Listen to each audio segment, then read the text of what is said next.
இப்போ பார்த்தீங்கன்னு சொன்னா, நான் அந்த சூப்பர் மார்க்கெட் கிட்ட வந்துட்டோம். இப்போ பார்த்தீங்கன்னு சொன்னா, உள்ள போய் பார்க்கலாம். எந்தெந்த பொருட்கள் எல்லாம் ஒரு ரியாலுக்கு போட்டிருக்காங்க.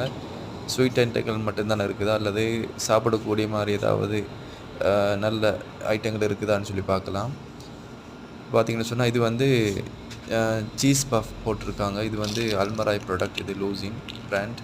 இதில வந்து எவ்வளோ போட்டிருக்குன்னு பார்த்தீங்கன்னு சொன்னா, 1.50 அ ரியால் போட்டிருக்கிறாங்க. அடுத்தது பார்த்தீங்கன்னு சொன்னா, அ பீஸா பஃப் இருக்கு. அது வந்து 2 ரியாலுக்கு போட்டிருக்காங்க. அப்போ இந்த பொருட்கள பொறுத்தவரைக்கும் வந்து சரியான பிரைஸ் பார்த்தீங்கன்னு சொன்னா, 1 ரியால் தான். ஆனா இந்த கடையில வந்து எக்ஸ்ட்ரா 50 பைசா வந்து 50 ஹலாலா வச்சு விக்கிறாங்க. ஏன்னா நம்ம சில கடையில பார்த்துருக்குறோம்.